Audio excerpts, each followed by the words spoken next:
सामाजिक और राजनीतिक जीवन 2 का चैप्टर नंबर 8 यानी कि बाजार में एक कमीज यानी कि अ शर्ट इन द मार्केट यानी कि एक शर्ट मार्केट के अंदर कैसे आती है, कैसे शर्ट बनाई जाती है, क्या क्या मार्केटिंग होती है इसके अंदर। तो ये सिविक्स का चैप्टर है। इससे रिलेटेड जितने भी क्वेश्चन इंपॉर्टेंट बन रहे होंगे मैं लेके आई हूँ आप लोगों के लिए। सबसे पहला क्वेश्चन है जिनिंग मिल किसको कहते हैं। तो देखो क्या होता है कि जैसे हम कॉटन के एक शर्ट की बात करते हैं तो कॉटन की शर्ट किससे बनती है, कॉटन से बनती है। अब कॉटन आता कहाँ से है, तो कॉटन के हम प्लांट लगाते हैं यानी कि पूरी खेती करते हैं, उसकी खेती करते हैं, उसके थ्रू हमें क्या मिलता है, मतलब उससे कॉटन निकल के आती है। अब कॉटन जो है साथ में उसके मतलब रुई के साथ में जो उसके बीज होते हैं उसको अलग किया जाता है ताकि हम रुई या कॉटन अलग कर सकें। फिर जो उसके गट्ठर होते हैं ना उससे हमें धागा बनता है यानी कि थ्रेड बनाते हैं हम उससे। और वो थ्रेड क्या होता है, थ्रेड बनने के लिए जाता है, उससे थ्रेड से हम कपड़ा बनाते हैं। ठीक है, उसको बुनकर कपड़ा बनाया जाता है थ्रेड से। तो सबसे पहला तो कॉटन क्या है, हम ग्रो करते हैं, ग्रो करने के बाद वो जाता है धागा बनने के लिए और धागा बनने के बाद वो बनता है कपड़ा बनता है। ठीक है, यहाँ तक क्लियर है हमारा। इसके बाद हम जिसे इंग्लिश में देखना हो आप प्रॉपर देख सकते हैं, कोई दिक्कत वाली बात नहीं है। मेरा काम समझाने का, मैं आपको प्रॉपर समझाऊंगी। ठीक है, नेक्स्ट क्वेश्चन है who is called exporter. Exporter क्या होता है, तो यानी कि निर्यातक क्या होता है। देखो बच्चों यहाँ पर क्या है, हम बात कर रहे हैं यहाँ पर कि हम छोटे से छोटी चीज़ को भी बहुत ढंग से और डिटेल में पढ़ेंगे। तो आप पूरा डिटेल में पढ़ने के लिए पूरा एक एक चीज़ ढंग से समझिएगा और सुनिएगा।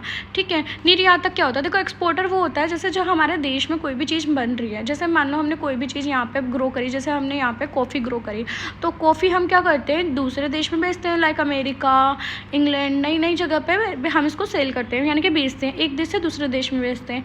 बेचने को ही क्या बोला जाता है, निर्यात यानी कि एक्सपोर्टर बोला जाता है। एक्सपोर्टर उसी को बोलते हैं जब दो देशों के बीच में बिजनेस हो तभी बोला जाता है उसको निर्यातक। ठीक है, इसके बाद है दादन व्यवस्था क्या कहते हैं। दादन व्यवस्था, तो इस चैप्टर का सबसे इम्पॉर्टेंट क्वेश्चन ही यही है, दादन व्यवस्था क्या होता है। देखो दादन व्यवस्था क्या होता है, दादन व्यवस्था होता है पुटिंग आउट सिस्टम बोला जाता है इसको इंग्लिश में। इसका मतलब क्या होता है, देखो हमने देखा कि किसान जो है कॉटन को ग्रो करते हैं यानी कॉटन की खेती करते हैं। खेती करने के बाद वो क्या करते हैं, कपड़ा जो है वो बुनकरों को, मतलब वो है ना बुनकरों को देते हैं, बुनकरों को कपड़ा बनाने के लिए देते हैं। व्यापार मतलब वो मतलब बुनकरों को दिया जाता है कपड़ा बनाने के लिए। ठीक है, तो वो थ्रेड से कपड़ा बनाते हैं। तो ये जो काम है ये कौन, मतलब कच्चा माल वगैरह खरीदना, मशीनें वगैरह लगाकर जो धागे से कपड़ा बनाया जाता है, ये काम सारे कौन करते हैं, बुनकर करते हैं। और इसमें एक जना ही नहीं लगा रहता, परिवार के सारे लोग लगते हैं काम करने के लिए और कई कई घंटों तक काम करना पड़ता है उनको। ठीक है, तो फिर उसके बाद ये जो कपड़ा होता है उनको पता नहीं होता है कपड़ा किसके लिए तैयार किया जाना है, मतलब कौन सी फैक्ट्री में जाना है, किस चीज़ में जाना है। तो ये कहने का मतलब एक तरीके से व्यापारी यानी कि व्यापारी के ऊपर डिपेंडेंट रहते हैं बुनकर लोग, और व्यापारी उनको कम पैसा देते हैं बुनकरों को कपड़ा बनाने का। ठीक है, पूरा पैसा, अच्छा पैसा नहीं दे पाते, तो उनके एक तो उनके खर्चा ही कम निकल पाता है, उनका काम भी कम हो पाता है। तो व्यापारी क्या करता है, व्यापारी कपड़ा लेकर उसको क्या करता है, मतलब उस कपड़े को ग्राहकों को बेचता है ताकि वो फैक्ट्री में दे सकता है या बड़े ज़्यादा लोगों के पास वो शर्ट वगैरह बन के जाए, इस तरीके से वो बड़े लोगों तक वो चीज़ को बेचता है। तो इससे उनको ज़्यादा मुनाफा होता है, तो व्यापारी ज़्यादा प्रॉफिट कमाता है बुनकरों की अपेक्षा। जबकि काम कौन कर रहा है, बुनकर कर रहा है, व्यापारी का काम सिर्फ सेल करने का। तो बुनकर और व्यापारी है ना, यानी कि वीवर्स, बुनकर को हम वीवर्स बोलते हैं। ठीक है, बुनकर्स मतलब इन दोनों के, और मर्चेंट, व्यापारी को हम मर्चेंट बोलते हैं। इन दोनों के बीच की जो बिजनेस प्रणाली है यानी जो प्रोसेस है, इसी को ही हम दादन व्यवस्था बोलते हैं। तो ये क्वेश्चन भी आ सकता है, किसी भी एग्जाम में भी आ सकता है। तो ये बिल्कुल अलग टाइप का क्वेश्चन है, इसको हम पुटिंग आउट सिस्टम बोला जाता है। अब बुनकर सहकारी संस्थाएं क्या होती है। नेक्स्ट क्वेश्चन है हमारे पास, कोऑपरेटिव सोसाइटीज़ क्या होती है वीवर्स की। तो देखो क्या होता है, एक कोई भी कोऑपरेटिव सोसाइटी बनाने के लिए कुछ लोग होते हैं, जैसे 100 लोग हो गए या 20 लोग हो गए या 50 लोग हो गए।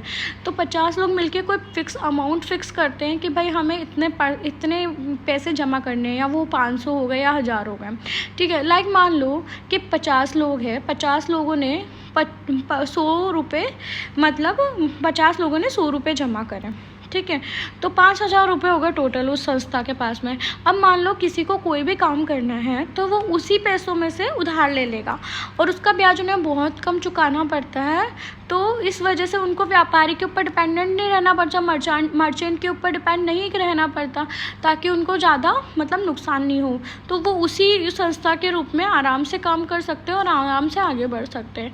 ठीक है, तो इस तरीके की जो प्रोसेस होती है इसको हम क्या बोलते हैं, मतलब इससे हम बहुत ज़्यादा मतलब बुनकरों को जो आजीविका है उनका जो प्रोसेस उसको ऊपर उठा सकते हैं, मतलब प्रॉब्लम नहीं है उनको।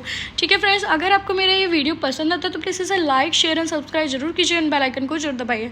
जैसे ही मेरा वीडियो आता है सबसे पहले आप लोगों तक जरूर पहुँचेगा। Thank you friends.